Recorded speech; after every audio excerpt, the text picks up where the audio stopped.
merci pour l'invitation. Donc je me présente, c'est Dr Hassisen, inspectrice vétérinaire au poste frontière, principalement poste frontière de Béjaïa. Donc la mission principale, notre mission principale est de contrôler tout ce qui est importé et même exporté. Actuellement, nous le faisons. Donc, qu'est-ce qu'un poste? La première des choses, c'est de savoir qu'est-ce que la définition de poste frontière. Un poste frontière, c'est un lieu par où transitent les marchandises, que ce soit à l'import ou à l'export. Les lieux de transit au niveau national sont listés par voie réglementaire. Nous avons des ports, nous avons 10 ports au niveau national, nous avons des aéroports, 6 aéroports par où transitent des marchandises, principalement donc d'origine animale. Hein. Et nous avons aussi des postes frontières terrestres. Actuellement, nous avons 6 postes frontières terrestres. Cette liste peut être modifiée par voie réglementaire. Hein. Ce ne sont pas des postes fixes. On peut rajouter des postes, l'aéroport de Béjaïa, si à la demande, s'il y a des opérateurs qui sont intéressés par l'aéroport de Béjaïa, je pense que ça pourrait être un endroit de transit. Bien sûr, s'il répond à certaines normes et exigences. Donc, quelle est la mission principale des services vétérinaires au poste frontière? C'est l'inspection des produits, des animaux d'abord, des produits animaux ou d'origine animale. Donc, l'inspection proprement dite, elle se fait en 3 étapes. Donc, d'abord, chaque produit qui est importé, l'opérateur doit avoir la pièce maîtresse du dossier et la dérogation sanitaire d'importation. L'opérateur est tenu d'avoir cette dérogation. Et sur cette dérogation, il est autorisé à ramener d'un pays listé, c'est-à-dire qu'il ne peut pas ramener un produit là où il veut. D'accord? Il est autorisé par une dérogation sanitaire d'importation. Sur cette dérogation, nous avons l'origine, la quantité, et c'est la pièce maîtresse du dossier, et elle peut être annulée à n'importe quel moment par la direction des services vétérinaires.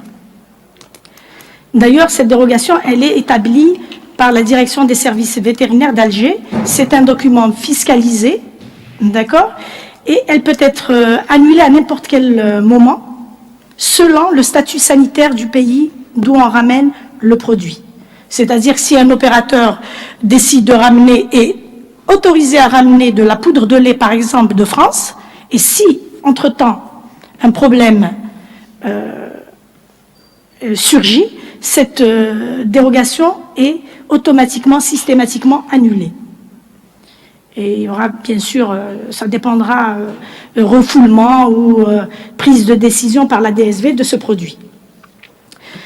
Chaque produit qui est importé est accompagné d'un dossier sanitaire.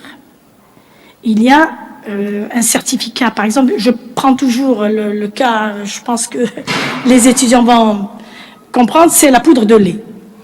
La poudre de lait, elle est accompagnée, par exemple, d'un certificat sanitaire qui est établi par les services vétérinaires du pays d'origine. Ce spécimen, il est établi en commun accord entre l'Algérie, les services vétérinaires algériens et les services vétérinaires, j'ai pris tout à l'heure l'exemple de France, services vétérinaires français. Donc, nous avons, ce document nous décrit le produit importé. Ça peut être une poudre de lait, le nombre de lots, d'accord? Ça peut être de la viande aussi, ça peut être aussi les animaux. D'accord? C'est le dossier le plus difficile à traiter, parce qu'il y a beaucoup d'exigences, il y a beaucoup de documents qui accompagnent les animaux. Donc, ensuite, le deuxième document qui est très important aussi, et obligatoire, et qui doit être établi par les services vétérinaires officiels du pays d'origine, c'est le bulletin d'analyse. Le bulletin d'analyse de cette marchandise. Et on parlera d'un bulletin d'analyse de chaque lot. D'accord? Donc, en plus des autres documents, une liste de colisage, par exemple, le certificat d'origine aussi, qui est très important, qui atteste que ce produit est bien d'origine française, par exemple. Et bien sûr, de la facture et tout ce qui voilà, tout ce qui s'ensuit. Donc ça, c'est le traitement du dossier. Le dossier peut être recevable comme il peut faire l'objet d'un refus. C'est-à-dire qu'il y a une pièce manquante d'une dérogation, du bulletin d'analyse, ou alors du bulletin d'analyse qui relate parce que nous travaillons avec le journal officiel qui définit les critères microbiologiques de tous les produits, des différents produits. D'ailleurs, qui a été modifié, ce journal officiel. Il y a un nouveau journal officiel qui a été signé en début d'année. Donc, il faut que les normes, ce produit, il faut qu'il soit importé en fonction de nos propres normes, des normes algériennes. D'accord ? Ensuite, une fois que le dossier est recevable, nous passons à l'inspection physique de la marchandise. C'est-à-dire que le transitaire va nous inviter à inspecter en présence ou sans la présence de l'opérateur. Nous inspectons ce produit. D'accord ? Nous allons sur le terrain, il y a l'ouverture des conteneurs, il y a l'inspection de la marchandise, et il faut que la marchandise, évidemment, soit la même, identique à celle décrite dans les documents sanitaires. Ou alors, s'il y a une différence de lot, un lot qui n'a pas été déclaré sur le certificat, cette marchandise fera nécessairement un refus d'introduction sur le territoire national. Ça, voilà. Si vous voulez savoir les différents cas de refus, d'accord. Donc, lors de l'inspection, si la marchandise est identique, est intègre aussi. Parce que, vous savez, il y a un conteneur, il y a un scellé du conteneur, le scellé. Et sur la dérogation sanitaire dont j'ai parlé tout à l'heure, il faut que le scellé du pays d'origine soit maintenu lors de la visite. Et ça, c'est le rôle aussi du douanier, des services des douanes. On vérifie que c'est bien le scellé qui est mentionné sur les documents qui accompagnent cette marchandise. C'est-à-dire qu'entre-temps, entre le départ et l'arrivée, il n'y a pas eu rupture du statut sanitaire de la marchandise, que cette marchandise n'a pas été manipulée entre-temps. D'accord ? Si par exemple le scellé n'est pas identique au document sanitaire, on demande une explication. Soit que le scellé a été endommagé lors de la manipulation du conteneur, soit qu'il a été ouvert. Parfois, il y a les services des douanes d'un pays qui peut ouvrir un conteneur. Mais cette marchandise doit être aussi accompagnée d'un certificat expliquant et attesté par les services des douanes. Donc, le conteneur peut être endommagé lors de la manipulation, il peut être troué. Et là, on est en hiver, l'eau, par exemple, peut pénétrer le conteneur et endommager la marchandise. Donc, selon le cas de figure, on peut prendre une décision. Soit un petit tri si c'est 1 ou 2 sacs, on peut les détruire sur place. Mais maintenant, si c'est toute la marchandise du conteneur qui est endommagée, là, on fait un refus de ce conteneur. On fait un refus d'introduction sur le territoire national. On peut aussi trouver, par exemple, des lots qui ne sont pas mentionnés sur les documents. On peut, par exemple, trouver un nom d'importateur qui est différent de celui qui est mentionné sur le document. On peut trouver une marchandise carrément qui n'est pas celle mentionnée sur le... Là, on fait des refus. D'accord ? Pour ce qui est des viandes congelées, par exemple, ou les produits qui doivent être transportés à moins 18, on doit vérifier aussi qu'il n'y a pas eu rupture de la chaîne de froid. D'accord ? On doit vérifier que le produit a bien été transporté et emmagasiné ici au niveau du port à moins 18. Il faut que le scellé soit identique aussi au scellé mentionné sur le document. Et on voit aussi, bon, il y a l'aspect macroscopique du produit, d'accord, l'identification du produit. On doit vérifier que c'est bien l'identification du produit décrit sur les documents.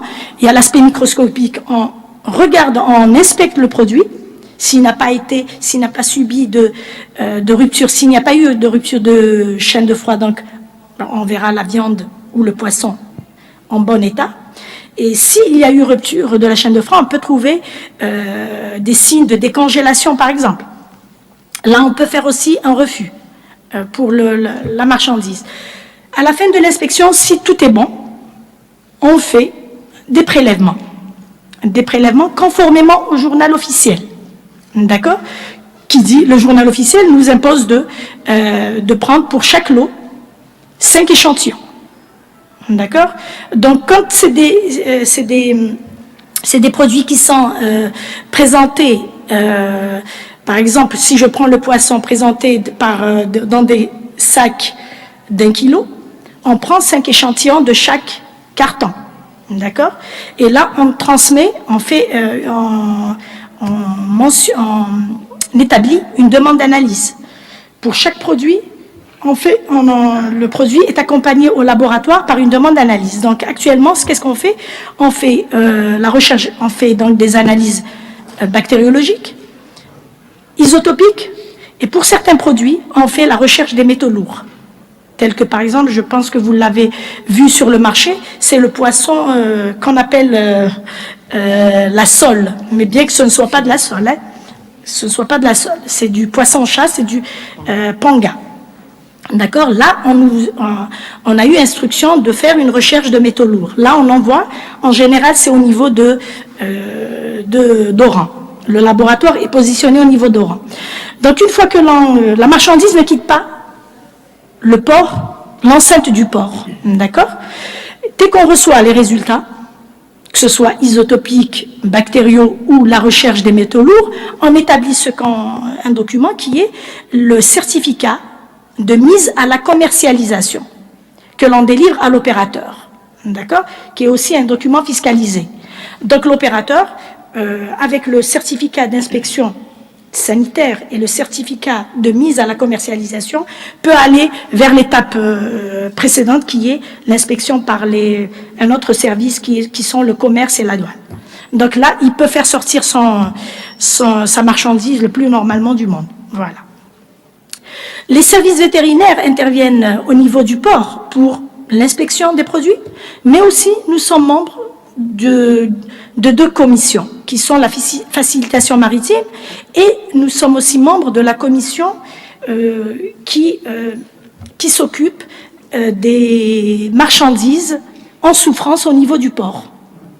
C'est-à-dire que lors d'un refus, par exemple, vous avez le conteneur qui est délaissé par l'opérateur, on doit prendre une mesure, on doit prendre en commission, on doit siéger pour le devenir de ce produit, soit la destruction de ce produit, tout dépend du motif de refus, hein. Soit, par exemple, la réorientation vers ce qui a été fait une fois pour comment on appelle ça, les zoos, les animaux du zoo, donc l'alimentation animale. Donc, au lieu de détruire cette viande, elle a été réorientée vers l'alimentation animale. Voilà, je pense que... Voilà. Donc, simplement, pour ce qui est des animaux vivants, nous faisons l'étude du dossier, nous faisons l'inspection des animaux, grosso modo, c'est-à-dire que c'est une inspection rapide, parce que vous savez que les animaux, il faut intervenir rapidement. Les animaux, on n'a pas le droit de les laisser dans le bateau plus de 24 heures. Il faut penser au bien-être des animaux. D'accord? Donc, qu'est-ce qu'on fait pour les animaux?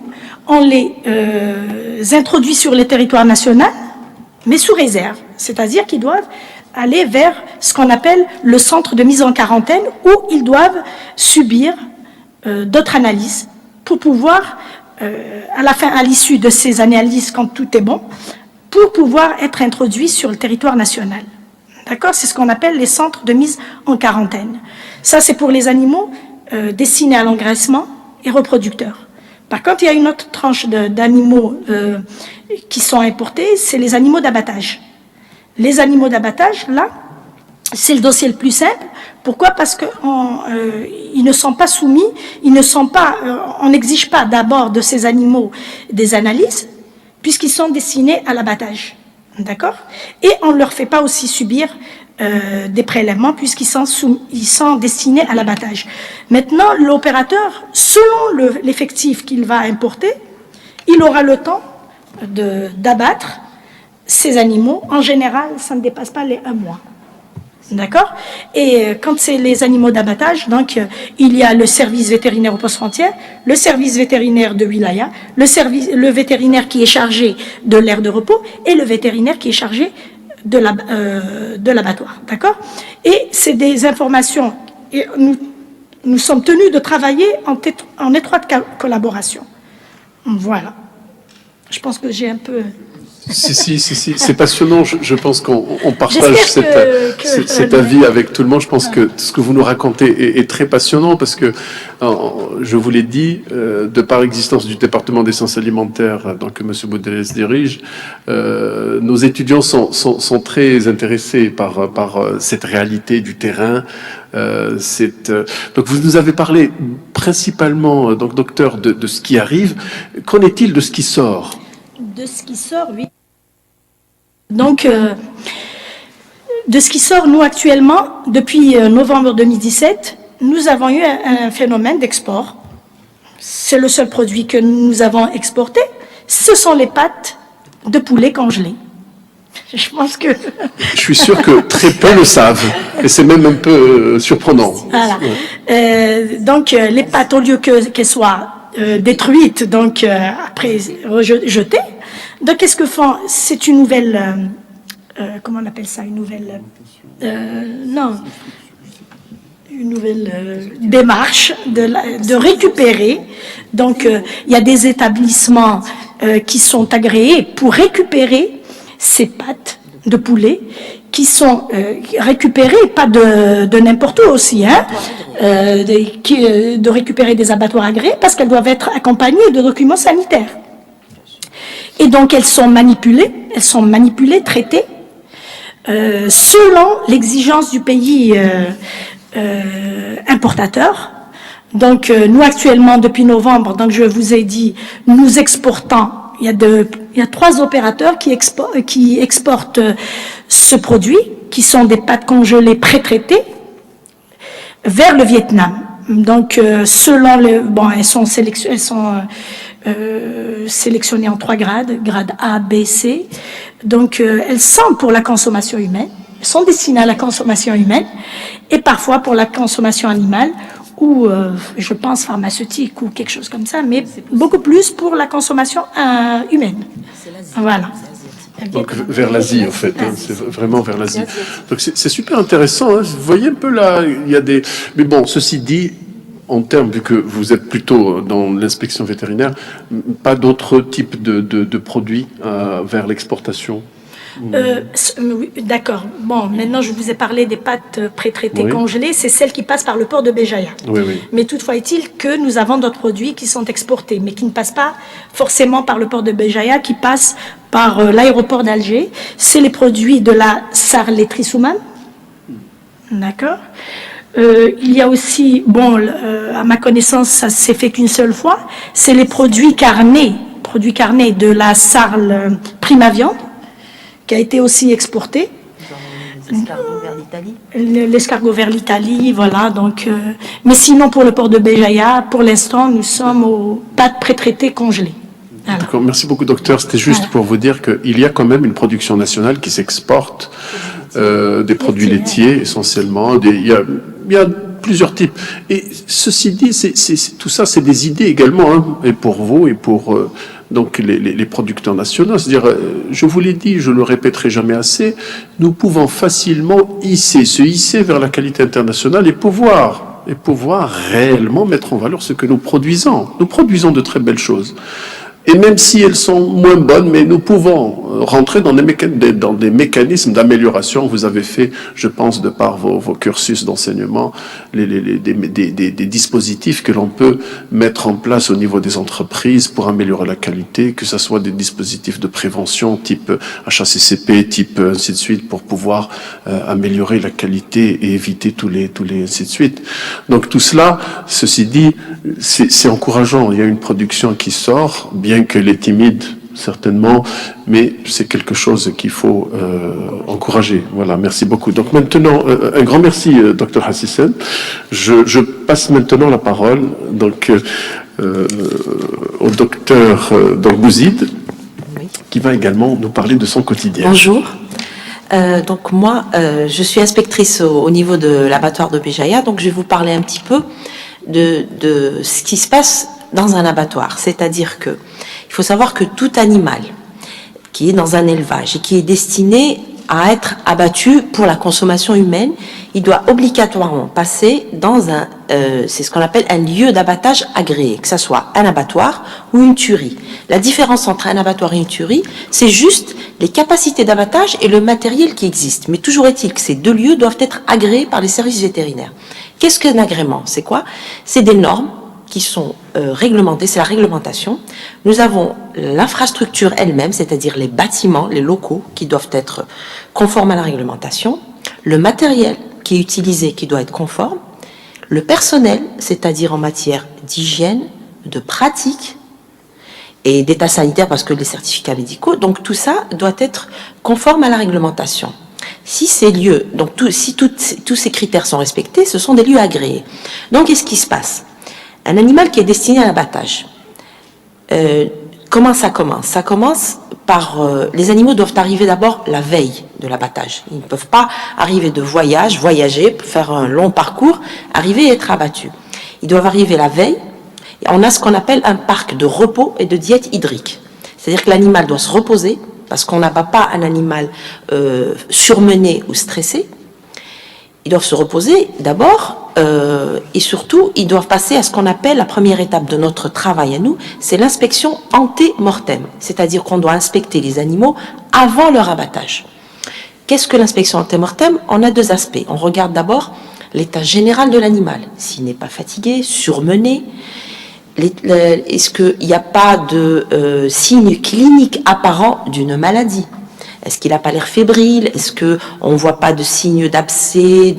Est-ce que si c'est une femelle, est-ce qu'elle n'est pas pleine? Elle n'est pas gestante? Voilà. Le volet femelle, je vous en parlerai un petit peu plus tard, parce que c'est un peu spécial. Donc, on regarde l'état général des animaux. Et si tous les critères sont... C'est-à-dire qu'ils sont... Si on considère qu'ils peuvent être abattus, ils seront autorisés à être abattus. Donc, après le repos, bien sûr. Donc, ils arrivent toujours la veille. C'est comme ça. Donc, au niveau de la salle d'abattage, qu'est-ce qui se passe? Nous avons une procédure. Il y a un process qui est fait. L'abattage se fait... On a d'abord... mais il n'y a pas que dans les abattoirs. Donc, toutes les unités agroalimentaires, vous avez dû entendre parler du système de marche en avant. Le système de marche en avant, il doit être respecté dans toutes les unités agroalimentaires, que ce soit une usine qui fait le lait ou tout ce qui est produit alimentaire. Le système de marche en avant, c'est quoi? C'est-à-dire qu'on démarre d'un point A à un point B. Le point A, c'est l'arrivée du produit, si vous voulez, le produit initial, pour arriver au produit fini.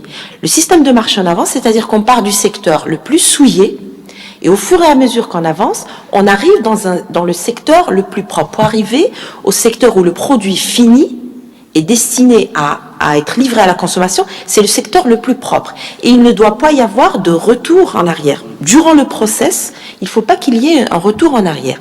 Donc au niveau d'un abattoir, ce qui se passe, nous avons l'animal doit rentrer vivant, donc du parc de diète, il y a un couloir, on appelle ça le couloir d'amener, il va arriver à la salle d'abattage. Donc il arrive sur pied, vivant.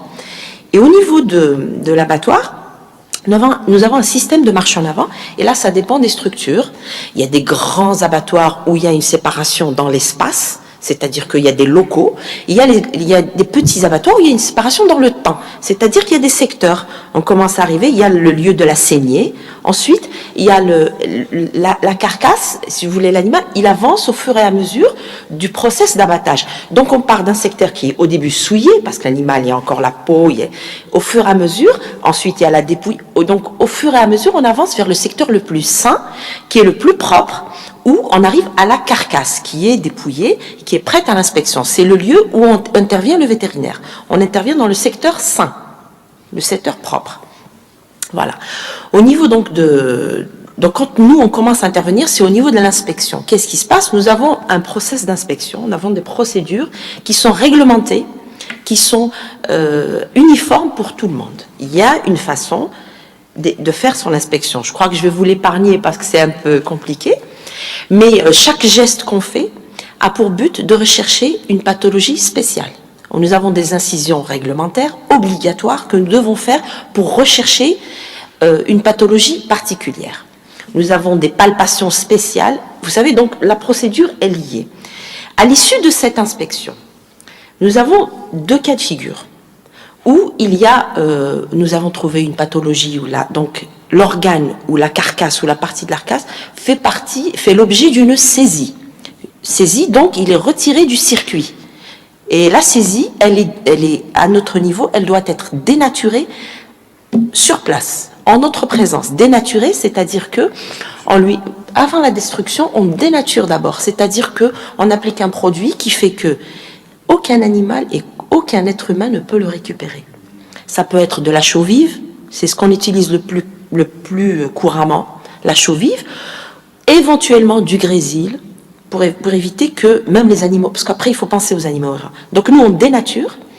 Nous avons au niveau des abattoirs, nous avons des endroits où des bennes par exemple, et c'est les services d'hygiène de l'APC qui viennent récupérer les déchets pour enfouissement au niveau des décharges. Donc c'est pris en charge par les services d'hygiène de l'APC. Mais la dénaturation doit être faite localement, en notre présence, en présence de nos services, du vétérinaire, ou bien de nos auxiliaires. Nous avons des préposés.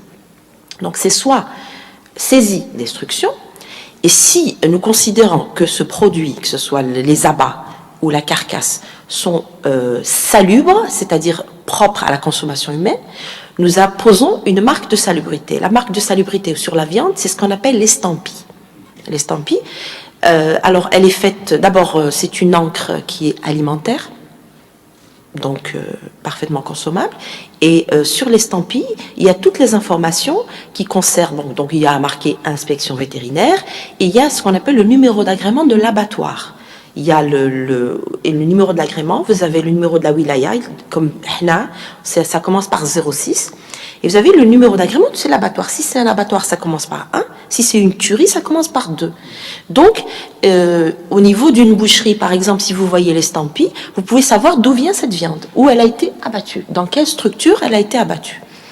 Donc, une fois que la marque de salubrité est apposée, c'est-à-dire que l'estampillage est fait, la viande, elle peut soit rentrer en chambre froide si l'opérateur ne la prend pas tout de suite, soit elle peut sortir et être récupérée par l'opérateur, c'est-à-dire le boucher. Toujours est-il qu'il la récupère, il y a une condition qui est indispensable, c'est le moyen de transport sous froid. Il ne peut pas prendre sa viande ou ses abats dans autre chose qu'un camion frigorifique. Et les moyens de transport sous froid sont agréés par nos services. Donc, nous prenons en charge aussi le suivi de ces moyens. Donc, s'il n'est pas agréé, il ne peut pas prendre sa marchandise. Elle sera bloquée à notre niveau jusqu'à ce qu'il ramène un moyen de transport adéquat. Donc, voilà ce qui se passe, c'est-à-dire que la viande, voilà ce qui se passe donc de l'entrée à la sortie. Toujours est-il que notre mission ne s'arrête pas à inspecter la viande. Au niveau de l'abattoir, nous avons la responsabilité de vérifier le maintien du bon état d'hygiène des locaux. Que ce soit même les locaux, le parc de diète. Donc tous les locaux doivent être maintenus dans un état d'hygiène permanent. Il y a aussi, nous faisons attention aux bonnes pratiques d'hygiène du personnel. C'est-à-dire que nous devons veiller à ce qu'ils aient les bons gestes. et qu'ils évitent les gestes qui contribuent qui risquent de contaminer encore plus. Parce que, on a beau dire, on manipule quand même ces produits. Au niveau de l'abattoir, les produits sont beaucoup manipulés, ce qui n'est pas le cas des industries agroalimentaires où souvent c'est automatisé, donc la manipulation, elle est réduite. Mais au niveau des abattoirs, il y a beaucoup de manipulation, donc le respect des bonnes pratiques d'hygiène est très important. Nous y veillons régulièrement, on a l'œil un petit peu à ça, on rappelle à l'ordre quand il le faut. Nous veillons aussi à ce que les tenues soient quand même l'hygiène du personnel, c'est très important. Donc les BPH, surtout les bonnes pratiques d'hygiène, sont très importantes au niveau d'un abattoir, que ce soit viande blanche ou viande rouge, parce qu'il y a beaucoup de manipulations. Vous savez qu'un produit, une viande, avant de la rentrer au froid, nous on nous a appris que le froid rend ce qu'on lui donne. Donc, si vous donnez un produit avec une charge microbienne telle, le froid vous la rendra telle. Donc, il faut essayer d'éviter de manipuler au maximum ou de contaminer au maximum pour réduire la charge qui est à l'origine, parce que c'est la charge microbienne d'origine qui va déterminer la durée de vie de ce produit au niveau de la chambre froide ou de l'armoire frigorifique au niveau de la boucherie. Donc, réduire les manipulations et les contaminations, c'est ce qui garantit quand même une durée de vie un peu plus longue de ce produit. Bon, là, je vous ai parlé surtout des viandes rouges, c'est-à-dire les viandes bovines, ovines et caprines. Au niveau de l'abattoir, nous avons aussi ce qui s'appelle les abattages sanitaires, c'est-à-dire que au niveau des élevages, nous avons les vétérinaires de terrain qui font les dépistages au niveau des élevages, surtout laitiers. Nous dépistons 2 maladies principalement, qui sont 2 zoonoses qui sont bien connues, c'est la tuberculose et la brucellose. La brucellose, on dépiste ça avec des prélèvements de sang qu'on envoie au laboratoire pour la sérologie. La tuberculose, c'est la tuberculation, c'est une réaction, une intradermo-réaction. 3 jours après, nous venons interpréter. Si un animal se révèle positif à l'une des 2 maladies ou aux 2, nous avons, parce que ce sont en général des vaches laitières, parce que vous savez que ça se transmet principalement par le lait, les 2 maladies, surtout principalement par le lait. Nous avons aussi d'autres voies qui sont la voie aérienne pour la tuberculose, tout ce qui est manipulation, une maladie professionnelle des vétérinaires aussi, durant les diagnostics de gestation, etc. Donc, si un animal est déclaré positif, nous avons un plan d'éradication national de ces 2 maladies. Donc, l'inspecteur vétérinaire de Wilaya établit un ordre d'abattage de cet animal. Donc cet animal arrive à l'abattoir avec cet ordre d'abattage où il y a tous les renseignements sur l'animal, l'identification. À notre niveau, nous avons 2 journées spéciales pour les abattages sanitaires. Nous n'abattons pas chaque jour. Les abattages sanitaires se font à la fin de l'abattage habituel, c'est-à-dire qu'on finit les abattages quotidiens, on termine, pour pouvoir, parce que, entre guillemets, c'est des abattages contaminants. Donc, une fois qu'on a fini les abattages habituels, on fait rentrer l'animal, il sera abattu, et nous avons des procédures pour chaque maladie, procédure d'inspection. Et à l'issue de cette inspection, même chose, soit il y a saisie, soit il y a libération. Et surtout, à la fin de cet abattage, il y a une désinfection rigoureuse du lieu d'abattage. D'ailleurs, à la fin, il y a une délivrance d'un certificat de désinfection du lieu. Ça, c'est très important pour les abattages sanitaires. Au niveau de l'abattoir aussi, nous inspectons un produit qui vous intéresse sûrement, c'est les viandes foraines. Qu'est-ce qu'une viande foraine? C'est une viande qui a été abattue dans un abattoir agréé, bien sûr, mais hors wilaya, qui n'a pas été abattue au niveau de notre wilaya. L'exemple que vous connaissez bien, personnellement, j'inspecte les viandes qui sont destinées à toutes les résidences universitaires. C'est les viandes que vous consommez au niveau des restos universitaires. Pour le moment, c'est des viandes qui viennent d'Alger. Donc ça dépend des contrats que les résidences font avec les opérateurs. Ça peut être des gens de Béjaïa, mais là actuellement c'est des gens qui viennent d'Alger. Donc elles sont abattues dans un abattoir à Alger. Elles sont estampillées. Il y a un certificat de salubrité qui est délivré. En général, c'est le lendemain matin, elles arrivent à mon niveau, au niveau de Béjaïa. Elles sont en camion frigo. Donc ce que je fais, mon rôle, c'est deux choses. D'abord, je vérifie les documents sanitaires qui accompagnent cette viande. Je vérifie que tout ce qui est mentionné sur le document est conforme à la réalité, c'est-à-dire le nombre d'animaux, le sexe, que ça c'est conforme. Je vérifie le camion parce que le numéro d'immatriculation et le numéro d'agrément du camion sont mentionnés. Je vérifie que c'est le même camion. Je vérifie que les conditions de transport, qui sont les conditions sous froid, ont été respectées. Mais sinon, je réinspecte, je vérifie que ces viandes n'ont subi aucun dommage durant le transport entre le point de centre d'abattage et l'arrivée ici à mon niveau. Si je considère que toutes les conditions ont été respectées, la viande n'a subi aucun dommage, je contresigne le certificat. J'appose, je dis que j'ai réinspecté tel jour à telle heure et je libère ces viandes. Donc voilà les deux volets. Maintenant, nous avons un autre volet, ce n'est pas mon cas, mais nous avons le volet viande blanche, c'est-à-dire le poulet. Le poulet, il y a une légère différence par rapport aux abattoirs de viande rouge, c'est que le poulet doit arriver accompagné de documents, c'est-à-dire que au niveau du poulailler, du lieu d'élevage, tous les poulets qui sont destinés à l'abattage doivent être accompagnés du certificat du vétérinaire traitant, du vétérinaire qui fait le suivi de l'élevage. Dans ce certificat, il atteste qu'ils n'ont aucune maladie cliniquement apparente, que tous les traitements médicamenteux sont respectés, c'est-à-dire que les médicaments, vous savez, il y a un délai d'attente. Quand on administre un produit, il y a toujours un délai d'attente par rapport à la consommation, que ce soit les œufs, que ce soit la viande. Donc le vétérinaire traitant doit attester que ces viandes peuvent être délivrées à l'abattage, c'est-à-dire que tous les délais d'attente ont été respectés. Absolument. Donc le poulet arrive avec ses documents, ce certificat.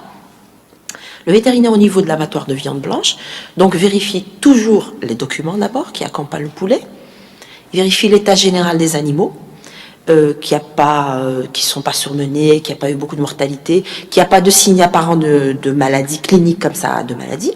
Les animaux sont abattus. À l'issue de l'abattage, il y a l'inspection du produit.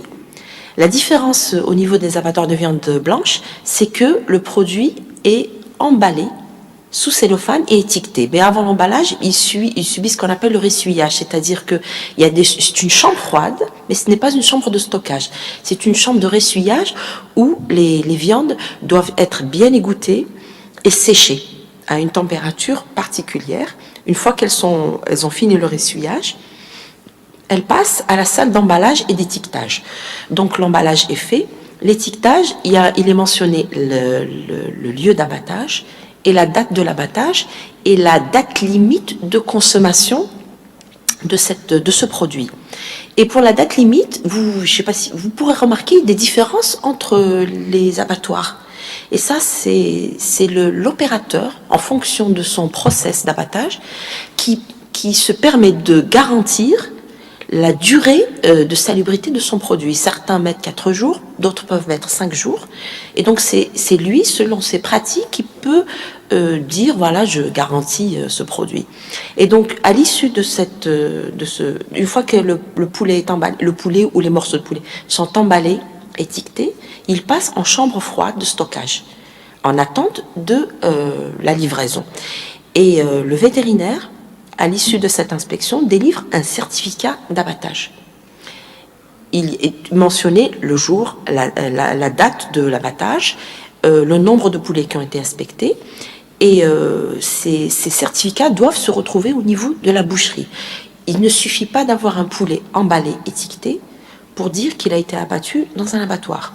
Il faut aussi qu'il soit accompagné du certificat vétérinaire d'abattage, qui prouve qu'il a été inspecté. Parce que vous savez, c'est très facile de fabriquer des étiquettes, d'emballer et de mettre une date.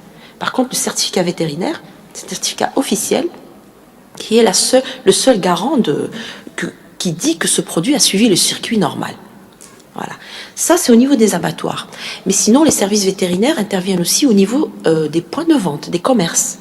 Nous travaillons en brigade mixte avec la direction du commerce. Nous avons un programme qui s'étale sur toute l'année, qui est renforcé pour deux périodes très sensibles, qui est la saison estivale et Ramadan, le mois de Ramadan. Alors là, les inspections sont renforcées. La brigade mixte, donc il y a les services vétérinaires et il y a la direction du commerce qui travaillent en collaboration, qui font l'inspection des unités de fabrication, unités de transformation et des points de vente.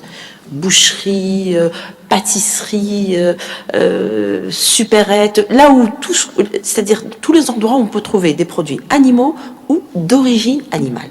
Comme on l'a déjà dit, il n'y a pas que la viande, les œufs et le lait. Tout ce qui contient des œufs ou du lait ou des produits ou de la viande est sujet à nos inspections. Voilà, nous avons les brigades mixtes, nous avons aussi au niveau des bureaux d'hygiène, il y a des vétérinaires qui sont recrutés par les APC et qui activent de leur côté toute l'année, qui sont censés, les points de vente sont recensés au niveau de chaque bureau d'hygiène. Donc eux, ils ont un programme de sortie tout le long de l'année où ils font leurs inspections. Et tout qui dit inspection, toujours une sanction. Soit tout va bien et c'est bon, soit il y a un problème et la sanction doit être immédiate. Et là, les services vétérinaires, nous travaillons avec la saisie sur place. Saisie, c'est-à-dire produit retiré, détruit sur place. Si c'est une petite quantité, si c'est une grande quantité, nous en appelons l'APC qui ramène le véhicule qu'il faut, donc dénaturé et enfouissement au niveau de la décharge avec PV de destruction. Et la direction du commerce fait son travail par rapport aux poursuites judiciaires, tout ce qui est pénal, c'est leur travail. Mais notre sanction est immédiate, c'est le retrait du produit du circuit. Il n'y a pas d'attente, c'est sur place, destruction sur place. Nous n'attendons pas. Parce qu'il est toujours facile de jouer avec ça. Je crois que j'ai fait un petit peu le tour dessus maintenant. Merci beaucoup, docteur Bouzid. Franchement, c'était passionnant. C'est passionnant, hein, c'est je conjugue au présent. Et là, le plus important là maintenant, je pense que vous avez en tête beaucoup de questions. Je l'espère en tous les cas, parce que moi j'en ai déjà. Mais donc. Les étudiants, ne soyez pas du tout timides ou quoi que ce soit, ils sont vraiment là, profitez de leur présence, profitez vraiment de leur présence parce que c'est des femmes de terrain, c'est de véritables acteurs de terrain. Donc, et vous allez dans quelques années vous retrouver sur le terrain, ne l'oubliez jamais. Hein? Donc réellement, nous, enseignants, chercheurs, on est un tout petit peu loin du terrain. Hein? Donc on apprend avec vous ce genre de choses. Donc du coup, profitez de leur présence et je veux beaucoup de questions. Hein? Donc je veux beaucoup de questions, il faudra les harceler. Hein?